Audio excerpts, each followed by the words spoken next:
Again, I want to thank you for coming. You know, statistics indicate that even the best members of a church don't go to church as much as they used to. Here a Sunday, there a Sunday, and we've been hit with 3 Sundays in a row. One Sunday we couldn't meet because we didn't have any power or heat. And then the next 2 Sundays, we were at half capacity because of snow and ice. And today is Time Change Sunday. I'm just so glad you're here. I feel like I should preach maybe 90 minutes or 2 hours today just to catch up with you. We'll see what happens. We'll see what happens. Turn to Genesis 22. It's our text today, Genesis chapter 22.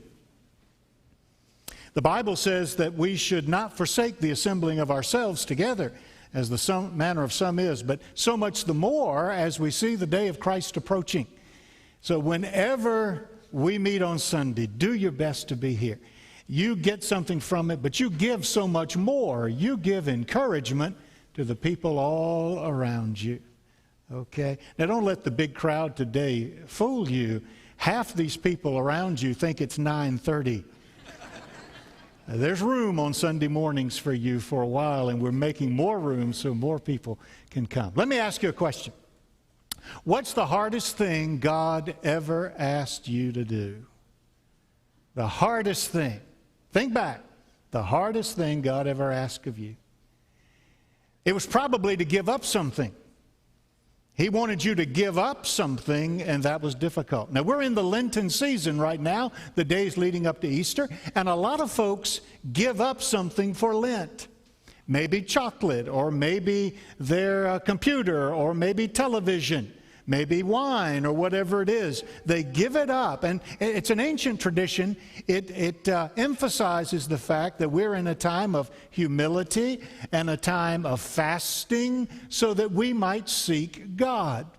It's not important what you give up, but by giving up something, you are disciplining yourself. And I'm all for that. That's great. But that's not my question today.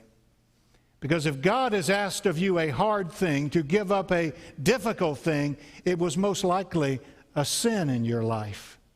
Something that was crippling you spiritually. Something that was separating you from your fellowship with God. Something that was leading to an addiction if you didn't do something or change your ways. God was trying to rescue you. It's not that God doesn't want you to have a good time. He's trying to rescue you from an aimless and meaningless life. It might be that God's asked you to give up a relationship that's just wrong. It's immoral, and to let go of that is the hardest thing you've ever had to do. God asks hard things of us. Over the last few weeks that we've tried to meet, we've been talking about some of those. To the rich young ruler, he said, I want you to give up all your wealth, everything, sell it, and give it to the poor. To King David, he said, I want you to build a sacrifice for me, an altar here. And David said, well, I won't do it unless I can sacrifice. It's got to cost me something. And so out of his wealth, he bought that threshing floor. Then there was Mary, who had that expensive bottle of perfume, and she didn't unscrew the cork. She broke the bottle. Nobody else could ever use it. She poured out all the contents and anointed Jesus' body from head to toe. He was asking something of them. But all of that pales in comparison to what we're talking about this morning. Are you at Genesis chapter 22? I want you to see this. One of the most difficult stories in the whole Bible. So since we haven't met in a while, we're going to take one of the most difficult of all. Chapter 22, verse 1. Sometime later, God tested Abraham. He said to him, Abraham, here I am, he replied. Then God said, take your son, your only son, Isaac, whom you love, and go to the region of Moriah. Sacrifice him there as a burnt offering on one of the mountains I will tell you about. Early the next morning, Abraham got up and saddled his donkey. He took with him 2 of his servants and his son, Isaac. Isaac is somewhere around 12 years old. 13. Kaylee this morning that I baptized just turned 13 years of age. That's about how old Isaac is. He took him with him 2 of his servants and his son Isaac. When he had cut enough wood for the burnt offering, he set out for the place God had told him about.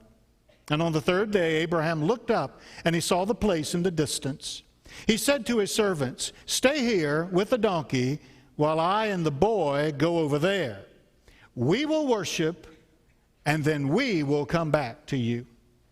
Abraham took the wood for the burnt offering and placed it on his son Isaac, and he himself carried the fire and the knife.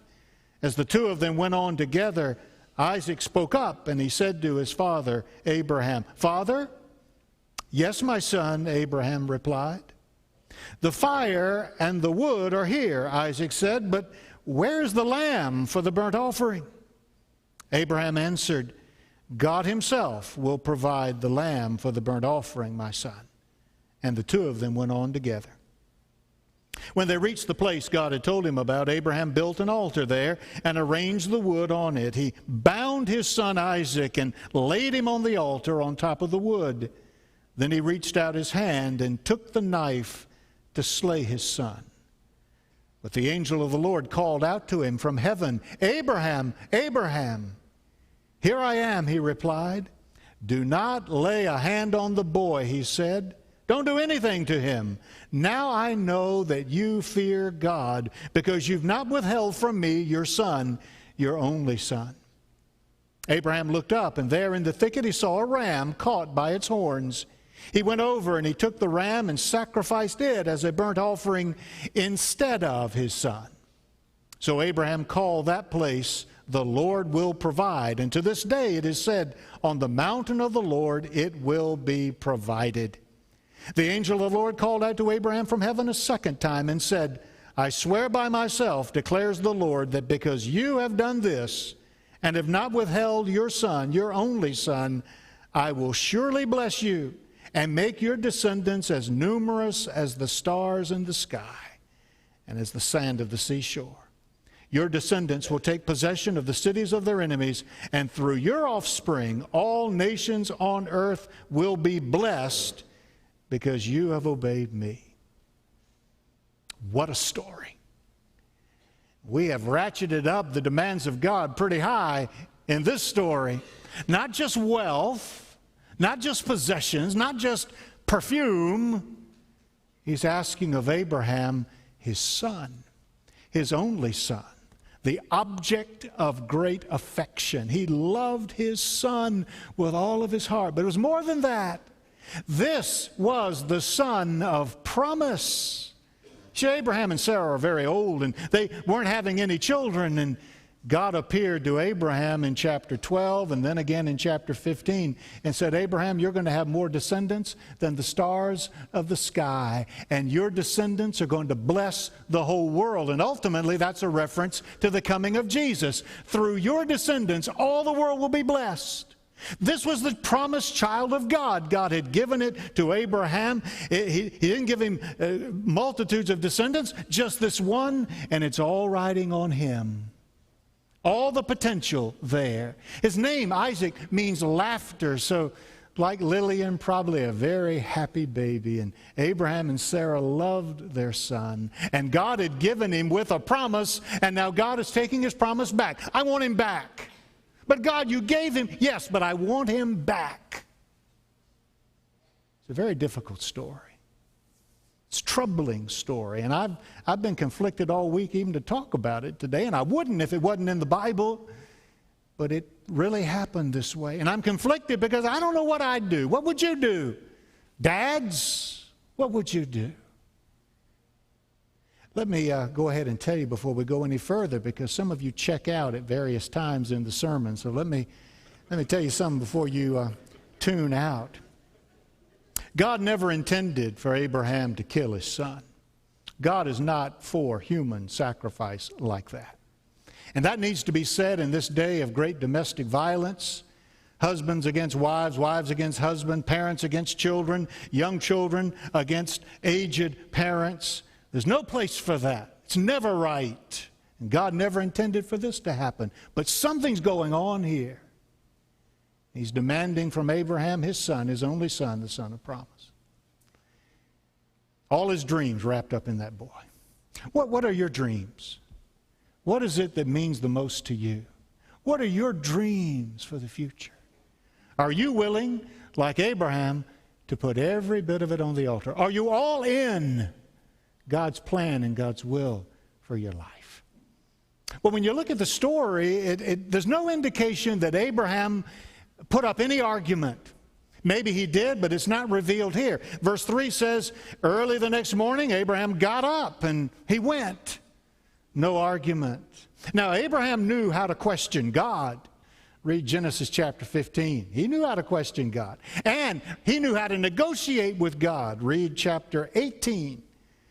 But in this case, he simply obeys.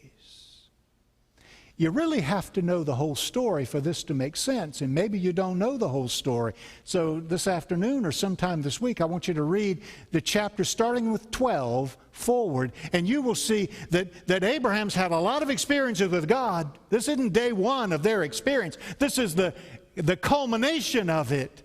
This is the final exam. There have been other tests.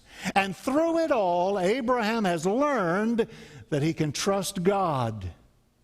So no matter what's going on in his head and in his heart, at the root of it all is trust in God. How can he obey like this? Because God is God. God is sovereign. He's not to be trifled with. He's serious. And when God says something in His Word or to you directly by His Spirit, you need to take it seriously. Now, you and I are Christians, and another way to say it for you and for me is that Jesus Christ is our Lord. He's Lord of our lives, and the word Lord means absolute master. And if you're a disciple, remember what that means. A disciple is a learner. A disciple is a follower. Every rabbi in the first century had disciples. Jesus had his. And a disciple would leave everything else behind and would team up with that rabbi, would walk with him, talk with him, had a notebook, take down every word he said, would sit and eat with him, would sleep beside him at night, would question him, every question that he could think of. And their destinies were tied together. Now, we're disciples of Jesus. So when Jesus tells us to do something, we need to obey just like Abraham. Turn to Luke for a minute. Luke chapter 14 in the New Testament. Luke chapter 14. And you'll see where Jesus makes this very clear. Chapter 14, verse 25. 14, verse 25. Large crowds were traveling with Jesus, and turning to them, he said, "If anybody comes to me and does not hate his father and mother, his wife and children, his brothers and sisters, yes, even his own life, he cannot be my disciple." Now, you're not instructed to hate anybody.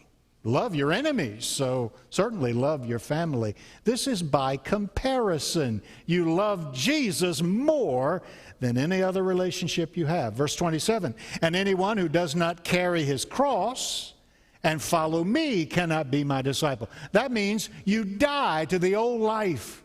You die to your dreams, your possessions. It all belongs to him. And then he sums it up down in verse 33, "In the same way, any of you who does not give up everything he has cannot be my disciple." You see, it's not just a little bit. It's not just a portion. It's everything you are and everything you have. Now, this is a very troubling demand. And you have to ask the question, what's God up to? Why is God doing this? God doesn't want human sacrifices. That's what the pagans did. What's God up to? Well, verse 1 tells us clearly, obviously, this is a test. The question is, Abraham, are you all in? Are you going to give me everything you love and hope for, or are you going to hold something back? Now, if you asked Abraham that, he would say, "I'm all in. I give you everything." Words are cheap. And you've stood in the baptistry and you've said, "Jesus is my Lord." Words are cheap. God's testing Abraham's actions. Go again to the New Testament and look at James. Right after Hebrews, James chapter 2. James chapter 2. And stay there. In a minute we're going to be in Hebrews, one book back. But chapter 2, verse 18. Somebody will say, you have faith and I have deeds. Show me your faith without deeds, and I will show you my faith by what I do. You believe that there is one God? Good. Even the demons believe that and shudder. If you've managed to get through your life up until this point by casually saying, yeah, I believe in God. Yeah, I believe there's a higher power. There's somebody out there. That's not enough. That's not enough. The demons believe that. They shudder. You foolish man, do you want evidence that faith without deeds is useless? Was not our ancestor Abraham considered righteous for what he did when he offered his son Isaac on the altar? You see that his faith and his actions were working together, and his faith was made complete by what he did. And the scripture was fulfilled that says, Abraham believed God, and it was credited to him as righteousness, and he was called God's friend. This is a test. Abraham, are you all in? Show me by your words and your actions. This gives Abraham a chance to have a testimony. God's asking the question. This gives Abraham the chance to say, yes, I am in. Yes, I trust you to keep every one of your promises. You said I'd have descendants as many as the stars in heaven, and it's all wrapped up in this little boy. I'll trust you with that. Now look at Hebrews. Hebrews, just go back a page to chapter 11. The roll call of the faithful. And most of the chapter, a big portion of the chapter, is about Abraham. Chapter 11, verse 17. By faith, Abraham, when God tested him, offered Isaac as a sacrifice. Well, he got ready to. No, he did. Getting ready to, he was committed to, he had offered him as a sacrifice. He who had received the promises was about to sacrifice his son, his one and only son, even though God had said to him, it is through Isaac that your offspring will be reckoned. Abraham reasoned that God could raise the dead. And figuratively speaking, he did receive Isaac back from the dead. And go back to Genesis 22 and you see this. In verse 5, they get to within sight of the mountain, Mount Moriah, and Abraham says to his servants, you wait here, the boy and I are going there, we're going to worship, and notice, we will be back. How did he know that? He didn't know what was going to happen up there, but he still trusted God. And if it meant death, then God can bring the dead back to life, and you know that. He's trusting in God. And God is using this experience to teach Abraham that he will always provide for him. In fact, when Isaac asked his father, and this must have been the most painful moment of all in the whole experience. They're walking together and they're talking about the ball game or whatever just happened, and they've gone on camping trips before, and so they knew about the wood. And this wasn't new to Isaac. He knew about gathering the kindling in the wood. But while they're walking along, he says to his dad, Dad, we've got the wood and we've got the kindling for the fire, but where's the lamb to be sacrificed? Must have broken Abraham's heart. But he said to his son, Son, God will provide himself the lamb for sacrifice. God will provide. And that's a lesson we all need to learn. When God asks something of us, he gives us what we need to fulfill it. He always puts in us what he requires of us. And Philippians chapter 4 says, my God shall supply all your needs according to his riches and glory by Christ Jesus. And Romans chapter 8 verse 32 says, and if God would freely give us his Son, will he not also with him graciously give us all things? You can trust in God. And so today, God is demanding from every one of us, from me and from you, everything we are, everything we have, everything we hope for. If you're a Christian, if you're a disciple, you've got to be all in. There's another story. It's kind of like this in the Bible. Exodus chapter 4. Don't turn to it, but just make a note that it's there. Exodus chapter 4. God is calling Moses. Moses, you're going to be the deliverer of my people. You're going to go to Pharaoh and you're going to rally the people and lead them to freedom. And Moses is not a good speaker and he's kind of shy and withdrawn and so forth. And he says, God, I can't do that. And who will believe me? Why should anybody believe me? And then God says in chapter 4, the first 5 verses, Moses, what's that in your hand? And it was just a staff. It was just a stick. It was just a rod. And everybody had one. There was nothing unusual about it at all. I've just got a staff, God. And the Lord said to him, Moses, throw it down on the ground. Something like, put it on the altar. Throw it down on holy ground before me. And Moses did. And as soon as it hit the ground, that stick became a slithering snake. And I'm sure Moses jumped back. And God said, Moses, reach down and take it in your hand. And he reaches down and picks up the snake by its tail. And as soon as he wraps his hand around it, it becomes a stick again, a staff again. And verse 20 says, from there on, whenever that staff, that stick is referred to, it's called the rod of God. And with that stick, he's going to do miracles. He's going to use it. God's going to use that staff in his hand. God is saying to you, I want you to take whatever it is in your life, good things and bad things, sin, good things, relationships, everything. I want you to put it on the ground. I want you to put it on the altar. If it's a bad thing, if it's an immoral thing, if it's displeasing to God, you've let go of it. He's going to take it away. If it's a good thing, like the ability to sing or make beautiful music or to write beautiful poetry or whatever it is God has given you the ability to do, He'll give it back to you. But He's gotten the snake out of it. And now it will belong to God. You get to use it, but it will always be God's.